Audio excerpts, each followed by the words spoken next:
Story 1. The first strange thing about the fire lookout tower was that nobody remembered building the second staircase.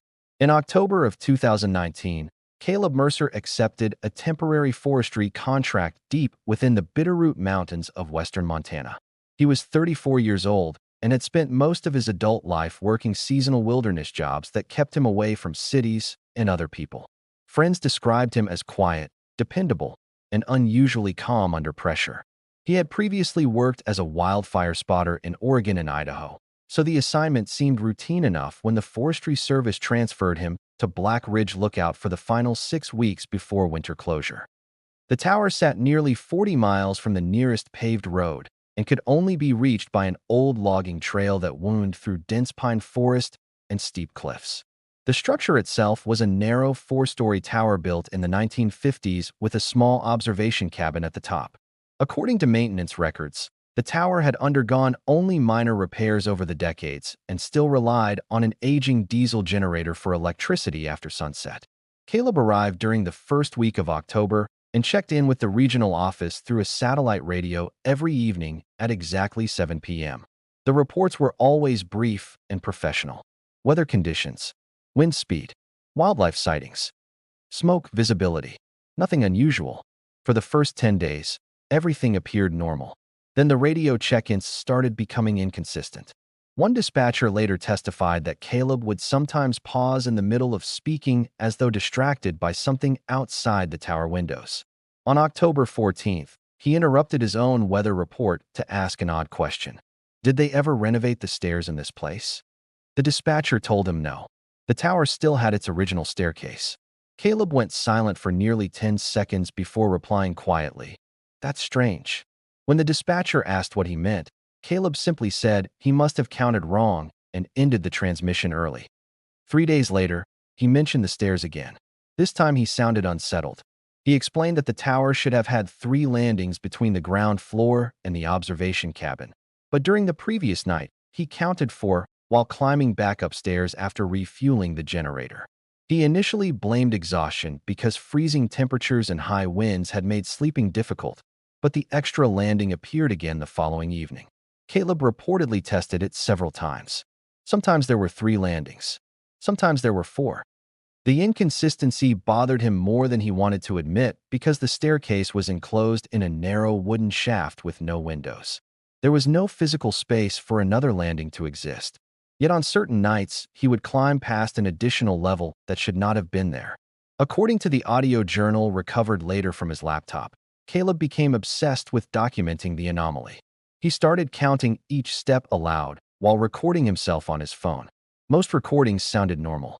Boots on creaking wood, quiet breathing, occasional wind rattling the tower. But one recording from October 19th disturbed investigators. At first, everything sounded ordinary. 36, 37, 38. Then Caleb abruptly stopped counting. The next sound was a faint metallic creak followed by him whispering, "There shouldn't be another hallway." The recording ended immediately afterward. Forest Service officials initially assumed isolation was affecting his mental state. Extended solitude in remote lookouts has been known to cause disorientation, anxiety, and sleep disturbances, especially late in the season when weather conditions worsen. Caleb's supervisor suggested he take leave and descend the mountain before the first snowstorm arrived. Caleb refused.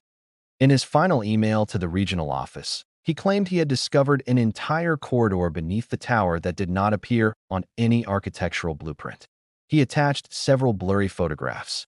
Most showed nothing except dark wooden walls illuminated by flashlight beams. But one image appeared to capture a narrow hallway lined with old electrical panels coated in rust. At the far end of the corridor stood what looked like a steel door, slightly ajar. Investigators later examined the metadata on the photos and confirmed they were taken shortly after 2 a.m. That same night, nearby weather stations recorded severe wind gusts exceeding 70 miles per hour across the mountain range. Caleb's final radio transmission occurred at 1:43 in the morning on October 22nd. The dispatcher described his voice as strained and unusually quiet. Wind roared heavily through the signal, while something metallic banged repeatedly in the background. Caleb said he had gone downstairs to investigate noises beneath the tower and discovered the extra landing again. This time, however, the hallway was longer than before. He claimed he could hear a generator running somewhere below him despite the tower's generator being shut off for the night. The dispatcher instructed him to remain upstairs and wait until daylight. Caleb ignored the advice. According to the official transcript, his final words were, "I think somebody's living down here." Then the transmission cut into static. A rescue team reached Black Ridge Lookout the following afternoon after heavy snow delayed access to the mountain trail. They found the tower completely empty. Caleb's truck remained parked outside with the keys still inside the ignition. His winter gear, wallet, and satellite radio were all untouched in the observation cabin. A pot of coffee sat frozen solid beside the radio desk. The search team immediately noticed something unusual about the staircase. There were only 3 landings, exactly as the blueprints indicated. Investigators searched the entire structure over the next 2 days and found no hidden corridors, lower chambers, or additional rooms beneath the tower foundation. Structural engineers later confirmed there was physically no space inside the tower for another hallway to exist. However, one detail from the investigation has never been fully explained. While examining the ground floor, a deputy discovered muddy boot prints leading down the staircase toward the generator room. There was only one set of prints. They belonged to Caleb. But according to the photographs taken at the scene, the tracks continued beyond the concrete wall at the bottom of the tower where no doorway existed at all. The final print simply stopped halfway through the wall itself. Caleb Mercer was never found.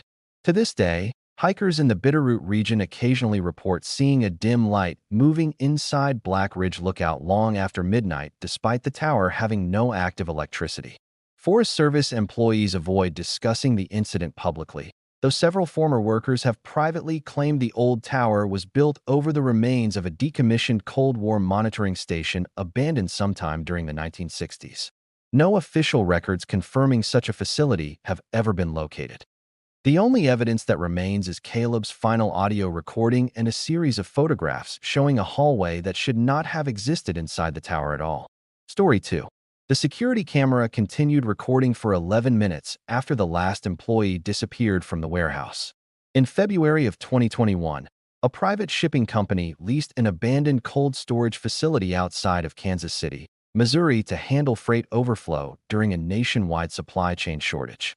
The building had originally been constructed in the late 1970s for commercial meat storage and contained 3 massive underground refrigeration levels beneath the main loading floor. Most of the lower sections had been sealed for years due to flooding and electrical damage, but the upper warehouse remained operational after minor renovations. The night shift at the facility consisted of only 4 employees because the location was considered temporary. One of them was a 29-year-old forklift operator named Daniel Hurst, who had worked warehouse jobs for nearly a decade without incident. Co-workers described him as practical, emotionally steady, and openly dismissive of paranormal stories. According to employee records, Hurst routinely volunteered for overnight shifts because the pay differential helped cover medical expenses for his daughter. The problems reportedly began during the second week of operations. Workers complained about hearing metal impacts echoing from beneath the concrete floor after midnight. At first, management assumed the sounds were related to old plumbing or thermal expansion caused by freezing temperatures in the storage units. However, several employees independently reported the same detail. The noises seemed to move. One worker claimed the banging traveled directly underneath whichever aisle he was standing in. Another employee described hearing what sounded like a heavy chain being dragged slowly across concrete somewhere below the warehouse floor. Management ignored the complaints until security footage captured something unusual on February 11th. At approximately 2:13 a.m., Camera 14 recorded a pallet jack rolling unattended across the center loading corridor before colliding with a support column. Investigators later confirmed the equipment had been left locked in place over an hour earlier. The footage showed no employee nearby when the pallet jack began moving. The clips circulated among the workers and intensified existing rumors about the building. Older contractors eventually revealed that the underground refrigeration levels had been abandoned after a fatal ammonia leak decades earlier. Public records confirmed that 3 maintenance workers died during the incident in 1983 after becoming trapped below ground when backup generators failed during a winter storm. The lower levels were supposedly emptied and sealed afterward. According to the surviving maintenance supervisor interviewed years later, not every section of the underground complex had ever been fully recovered due to structural instability after the leak. Daniel Hurst became personally involved in the situation after repeated equipment malfunctions started occurring near Freight Elevator B, which connected to the sealed refrigeration floors below. Forklift batteries drained unusually fast in that area. Radios produced loud bursts of static whenever drivers passed the elevator shaft. Motion sensors in the adjacent corridor triggered randomly throughout the night despite showing no visible movement on surveillance monitors. Hurst reportedly joked about the stories during his first few weeks at the facility. That changed after February 18th. According to internal incident reports, Hurst was transporting inventory near Elevator B shortly before 3 a.m. when he heard someone calling his name from inside the shaft. He initially assumed another worker was trapped below and parked his forklift beside the doors to investigate. The elevator itself had been permanently disabled years earlier, and heavy steel brackets welded across the entrance prevented the doors from opening more than a few inches. Hurst later described hearing slow knocking from deep inside the shaft followed by what sounded like coughing. Then came the voice again. Daniel. Not yelling. Whispering. Hurst claimed the voice sounded identical to his supervisor, Marcus Bell, who was working on the opposite side of the warehouse at the time. Security footage from the corridor showed Hurst standing motionless in front of the elevator doors for nearly 4 minutes before suddenly backing away. Coworkers noticed he appeared visibly shaken afterward. One employee later testified that Hurst repeatedly asked whether anyone else had access to the underground floors. Nobody did. The company's maintenance department confirmed the elevator shaft terminated in flooded sections nearly 30 feet below the warehouse. There was supposedly no accessible space beneath the doors at all. 3 nights later, the incident occurred. At 2:47 a.m., the warehouse experienced a brief power fluctuation that lasted approximately 7 seconds. Backup generators restored emergency lighting almost immediately, but several security cameras temporarily lost video signal during the outage. When the footage resumed, Daniel Hurst was standing alone beside Elevator B. Investigators later reviewed the recording frame by frame. At first, nothing appeared unusual. Then the elevator doors moved.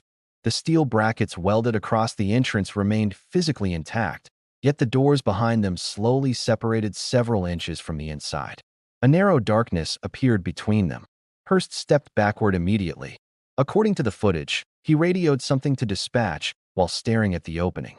Audio was unavailable on the camera feed, but lip-reading analysts later concluded he repeatedly said the phrase, "There's somebody down there." Several seconds later, a hand emerged through the gap. The hand appeared pale gray under the emergency lights and showed severe swelling around the fingers consistent with prolonged water exposure. Surveillance experts later noted that the arm itself bent at an unnatural angle while reaching outward between the partially separated doors. Hurst stumbled backward into a row of shelving and attempted to run. Then the power failed completely.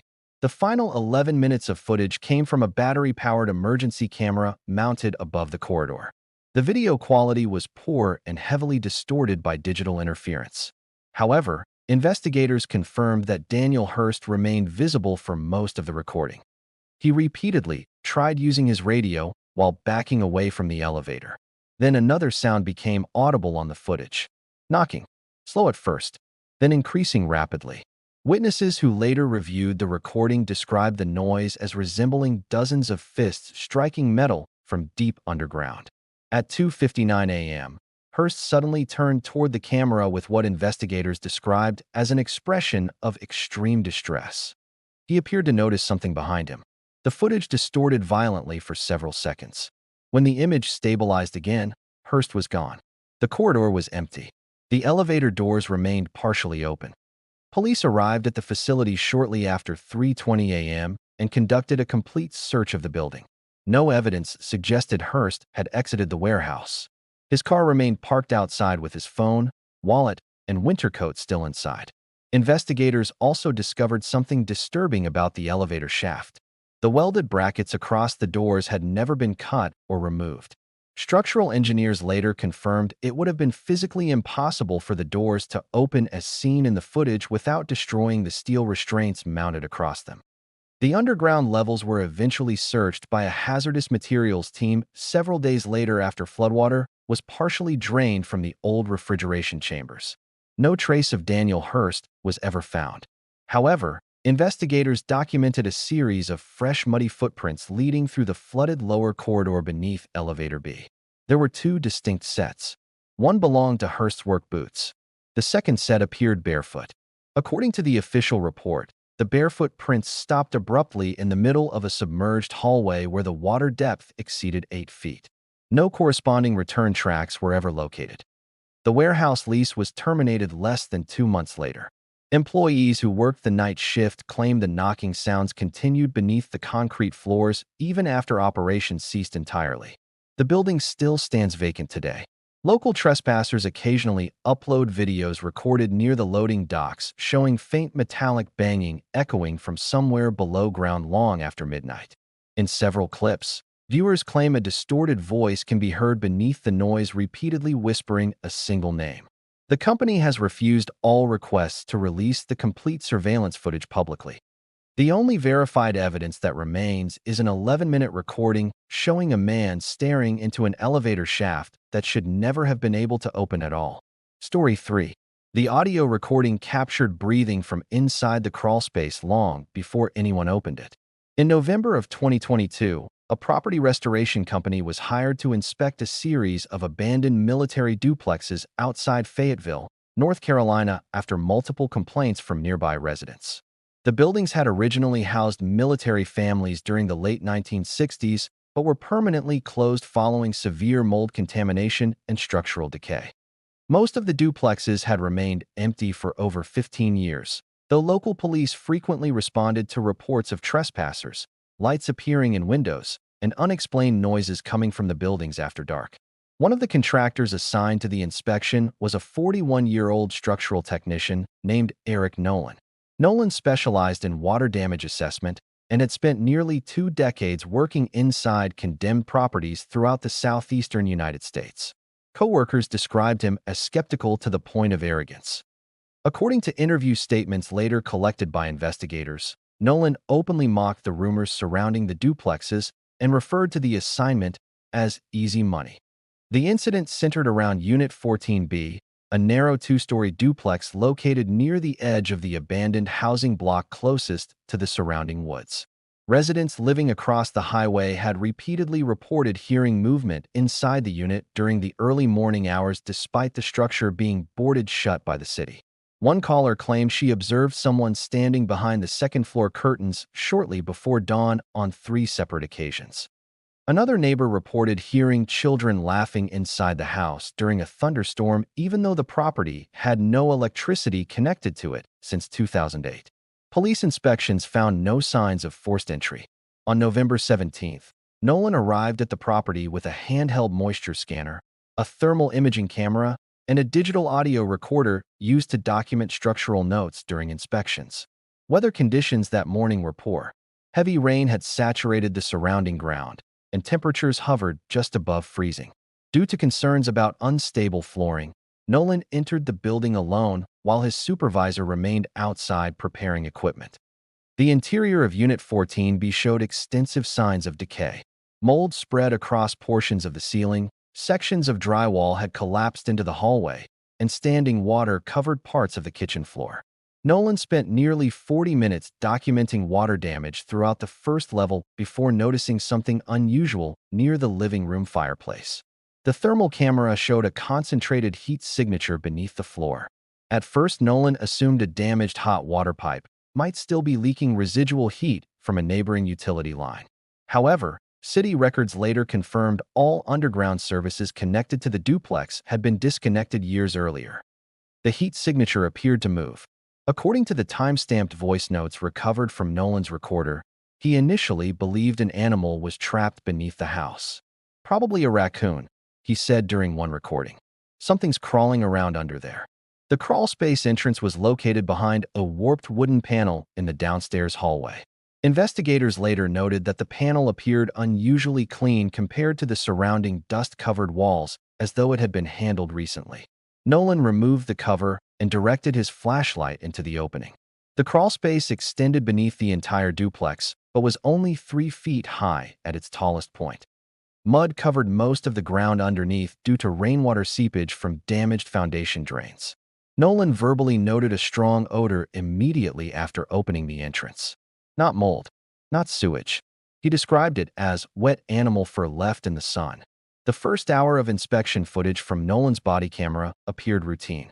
He crawled beneath the structure, documenting warped support beams and water intrusion while speaking calmly into the recorder. At approximately 11:42 a.m., however, his behavior changed noticeably. The audio captured a sudden metallic noise somewhere deeper inside the crawlspace. Nolan stopped moving immediately. "Hello," he called out. No response came back. Several seconds later, another sound echoed through the darkness ahead of him. A cough. Not loud. Close. Investigators reviewing the footage later confirmed the sound did not originate from Nolan himself. The body camera microphone clearly recorded a second set of breathing underneath the house approximately 6 seconds before the coughing began. Nolan slowly backed toward the entrance while sweeping his flashlight across the mud. The beam eventually illuminated what appeared to be a series of handprints pressed into the wet ground beside one of the support columns. The prints looked fresh, human, and they continued deeper into the crawl space beyond the range of the flashlight. Nolan reportedly believed a squatter might be living beneath the duplex and radioed his supervisor to contact police. Before exiting, however, he crawled several feet farther forward in an apparent attempt to identify whoever was hiding there. That decision would later become the focus of the investigation. At 11:47 a.m., the body camera recorded Nolan freezing completely. The flashlight beam had settled on something partially concealed behind a row of foundation supports roughly 15 feet ahead. Investigators enhanced the footage multiple times after the incident, but the image quality remained poor due to darkness and moisture on the lens. However, the shape visible in the frame appeared consistent with a crouched human figure positioned low against the mud. The figure did not move.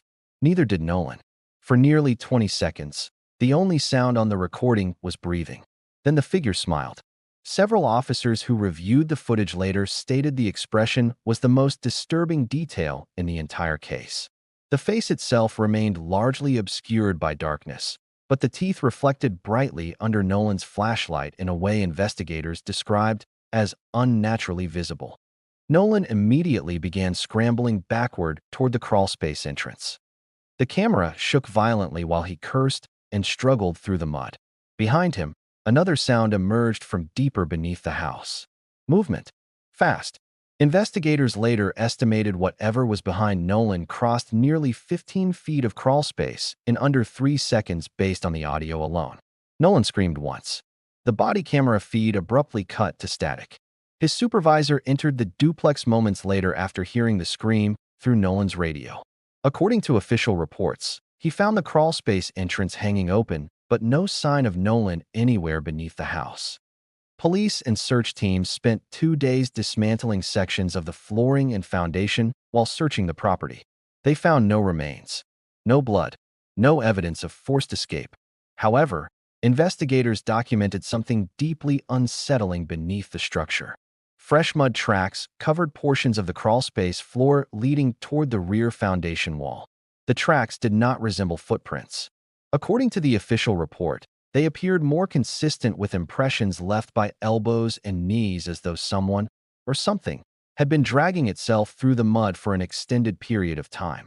The marks ended at the concrete wall itself.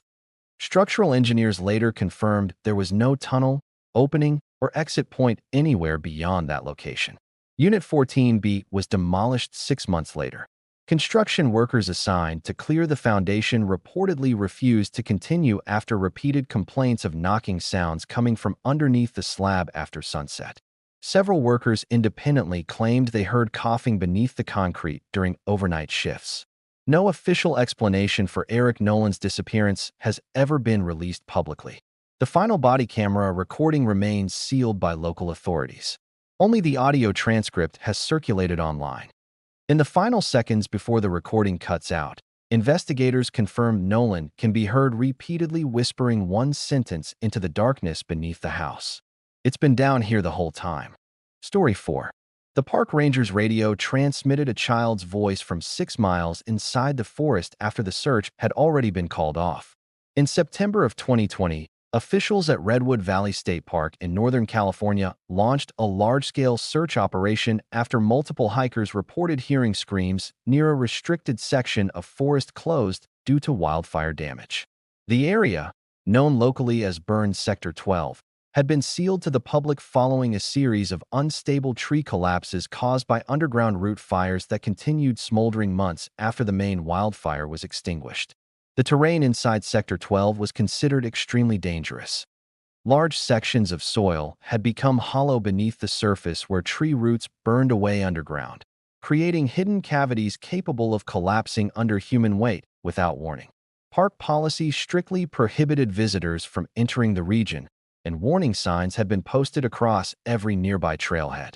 Despite this, emergency dispatch received a 911 call on the evening of September 14th from a missing backpacker named Leah Grayson. The call lasted only 19 seconds.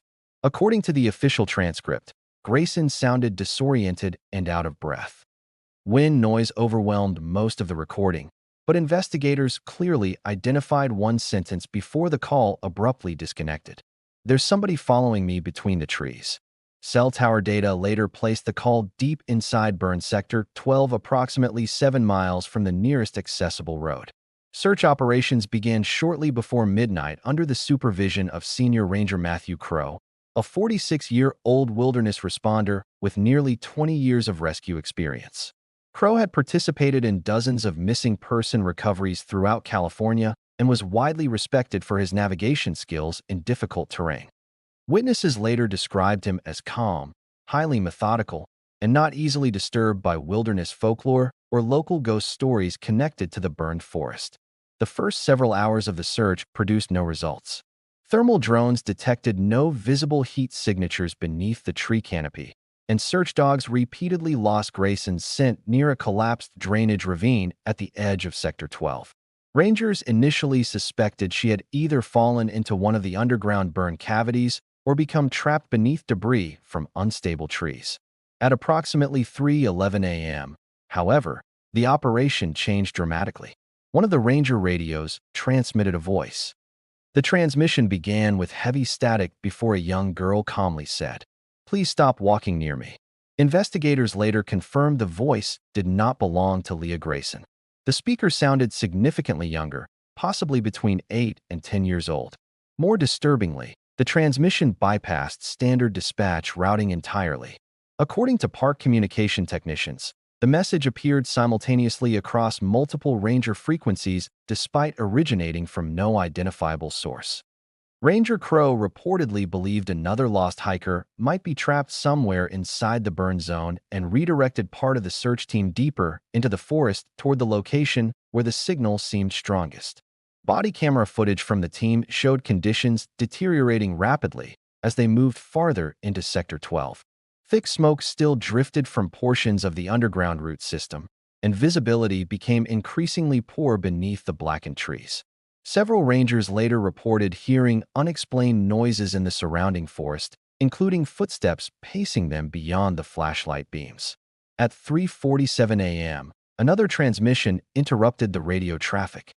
This time the same child's voice whispered, "You're getting closer." One ranger immediately asked dispatch whether another rescue unit had entered the sector with a civilian child present. Dispatch confirmed nobody else was inside the perimeter.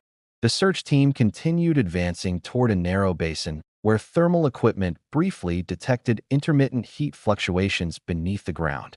Crow later documented in his field notes that the forest around the basin felt unnaturally quiet. No insects, no wind movement, no animal sounds. Then the radios activated again. The child was crying. Audio analysis later revealed the crying lasted nearly 40 seconds before abruptly stopping mid-breath. Several members of the team can be heard reacting nervously on body camera footage during the transmission. One ranger reportedly requested permission to suspend the search until daylight due to worsening conditions and growing concern over unstable terrain. Crow refused. Minutes later, investigators believe the team discovered the source of the radio signals. At the center of the basin stood a partially burned ranger observation cabin previously believed destroyed during the wildfire months earlier. Official maps no longer listed the structure because aerial surveys had classified it as collapsed beyond recovery. Yet the cabin was still standing, mostly intact. Search footage recovered afterward showed the structure blackened heavily by fire damage but strangely untouched by surrounding collapse patterns. Trees around the cabin had burned completely to ash, while sections of the wooden porch remained standing without visible charring at all. Ranger Crow approached the building first. According to body camera footage, the front door stood slightly open despite the cabin supposedly remaining abandoned since evacuation orders months earlier. The radios began transmitting again as Crow climbed the porch steps. Only this time the voice sounded different. Older. The crying child was gone. A woman's voice quietly said, "He's still inside." Crow entered the cabin alone while the rest of the team remained outside, stabilizing the surrounding ground for safety. The interior footage from his body camera was later partially released to investigators, but never shown publicly. The cabin appeared empty at first glance. Dust covered the furniture. Ash coated portions of the floor. However, several disturbing details became immediately apparent. The fireplace contained fresh charcoal despite no evidence of recent human occupation, and muddy footprints led from the rear hallway toward a locked basement door near the kitchen. The footprints were barefoot. Crow attempted to radio the others. The transmission failed completely. At 4:02 a.m., his body camera recorded 3 loud knocks coming from beneath the basement door. Crow reportedly believed another survivor might be trapped below ground. He forced the door open using a pry bar from his rescue kit and directed his flashlight down the staircase beneath the cabin. Investigators later reviewing the footage noted an immediate temperature drop recorded by the camera's environmental sensor the moment the basement became visible. The staircase descended much farther underground than the cabin's original blueprints should have allowed. Crow began walking downward. The final 2 minutes of footage remained classified by park authorities, but several details were leaked during internal interviews conducted afterward. According to one investigator, the basement walls appeared lined with melted radio equipment covered in soot and moisture damage. Another described hearing multiple voices speaking softly beneath Crow's breathing as he descended deeper underground. At 4:05 a.m., the body camera abruptly tilted sideways. Crow can be heard whispering, "There are people down here." Then someone else answered him, not through the radio, directly beside him. The recording ended immediately afterward. Search teams entered the cabin minutes later after losing contact with Crow. They found the basement door open. The staircase below was gone. Structural engineers later confirmed there was physically no underground level beneath the cabin foundation at all. Ground-penetrating radar detected only solid earth beneath the structure extending nearly 30 feet downward. Matthew Crow disappeared without leaving any physical trace. Leah Grayson's remains were discovered 3 days later less than half a mile from the cabin inside a collapsed burn cavity. The medical examiner concluded she likely died before the search operation even entered Sector 12, which created a disturbing problem for investigators. At least 4 radio transmissions from the unidentified child's voice occurred hours after Leah Grayson was already dead. Burn Sector 12 remains permanently closed today. Hikers near the restricted boundary occasionally report hearing emergency radio chatter echoing faintly through the trees late at night, especially during periods of heavy fog. Former park employees have privately claimed that old wildfire records mention additional disappearances near the observation cabin dating back to the 1970s, though no official documentation has ever surfaced publicly. The only confirmed evidence that remains is Ranger Crow's final body camera recording and a radio log capturing a child's voice calmly warning rescuers not to come any closer into the forest. Story 5. The motel surveillance camera recorded room 28 opening and closing throughout the night, even though nobody had rented it in over 4 years. In March of 2021, a highway motel outside Amarillo, Texas temporarily reopened part of its property after months of financial struggles caused by declining travel during the pandemic. The building, known as the Dry Creek Motel, sat beside a long stretch of isolated interstate surrounded by empty fields and abandoned gas stations. Most travelers stopped there only briefly before continuing west toward New Mexico. The motel had developed a poor reputation over the years due to repeated reports of break-ins, drug activity, and unexplained electrical problems. However, according to county inspection records, the property itself remained structurally sound despite obvious neglect. Management operated with only 2 employees during overnight hours, one of whom was a 26-year-old desk clerk named Olivia Turner. Turner had worked the night shift for less than 3 weeks before the incidents began. According to interview transcripts later collected by local police, Turner first noticed something strange about room 28 shortly after midnight on March 11th. The room sat at the far corner of the second floor and had supposedly remained sealed since 2017 following the unexplained disappearance of a long-term guest named Walter Haynes.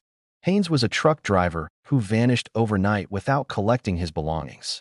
Police found his wallet, luggage, and vehicle still parked outside the motel, but no evidence ever explained how he disappeared from a locked second-floor room without being seen by anyone on the property. Management permanently closed the room afterward.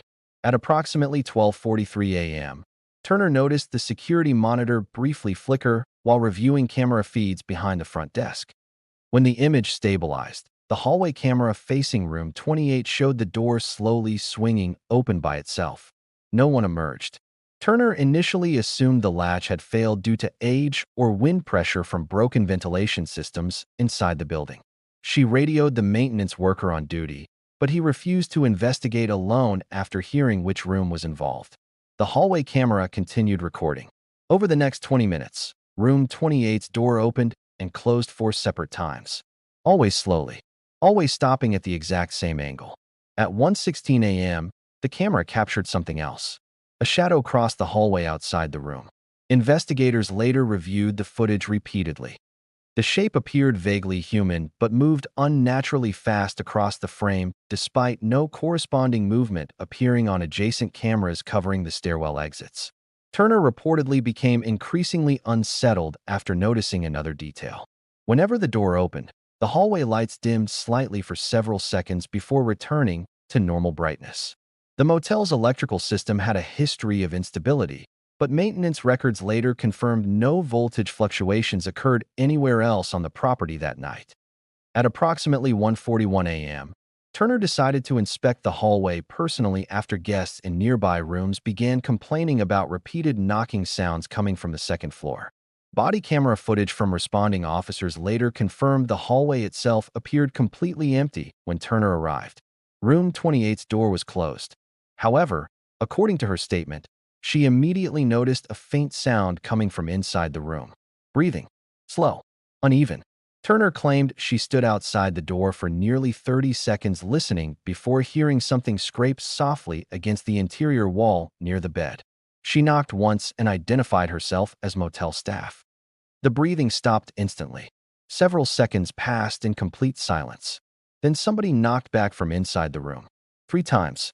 Turner stepped away from the door and radioed the maintenance worker again, requesting assistance. While waiting, she reportedly noticed the brass room number hanging beside the door vibrating slightly against the wall, despite no airflow in the hallway. The maintenance worker eventually arrived carrying a flashlight and master key. According to both witness statements, neither employee believed someone could actually be inside because management had removed the room's mattress, television, and plumbing fixtures years earlier after closure. The room should have been empty. At 1:58 a.m., the maintenance worker unlocked the door. Police later described both employees as visibly distressed while recounting what they saw inside. The room was dark except for lights spilling in from the hallway. Furniture remained absent exactly as expected, but the carpet was wet, not damp, soaked. Large sections of the floor appeared saturated by standing water despite the plumbing being disconnected years earlier. Investigators later noted muddy footprints crossing portions of the carpet near the far wall beneath the window. The footprints were barefoot, and they faced inward toward the room, not toward the exit. Turner reportedly noticed the smell next. Stagnant water mixed with something metallic underneath it. The maintenance worker stepped farther inside and swept his flashlight across the walls. That was when he noticed movement in the bathroom mirror, not behind it, inside it. According to his statement, the reflection in the mirror showed the motel room fully furnished exactly as it would have appeared years earlier before closure. The bed, lamp, and television all appeared visible in the reflection despite the actual room being empty. And someone was sitting on the bed. Investigators later noted both employees fled the room immediately after the sighting. Security footage captured them running down the hallway moments before all second-floor cameras simultaneously lost signal for approximately 11 seconds. When the cameras returned online, room 28's door was open again. This time, someone was standing in the doorway. The image quality was poor due to digital interference, but police later confirmed the figure appeared consistent with an adult male wearing dark clothing. Several frames seemed to show water dripping from the figure onto the hallway carpet. Then the footage distorted completely. By the time officers arrived 20 minutes later, the hallway was empty. Room 28 was closed and locked from the inside. Police forced entry shortly after 2:30 a.m. The room was dry, completely empty. No footprints, no water, no evidence anyone had entered at all. The only unusual detail documented in the official report was condensation covering the bathroom mirror despite the room lacking active plumbing or heat. Written faintly across the fogged glass were 4 words investigators could never explain. He never checked out. The Dry Creek Motel permanently shut down 6 months later after repeated complaints from guests and staff regarding unexplained noises near the second floor. The property still stands abandoned beside the interstate today. Truck drivers occasionally report seeing a dim light shining through the window of room 28 long after midnight, even though electricity to the building was disconnected years ago.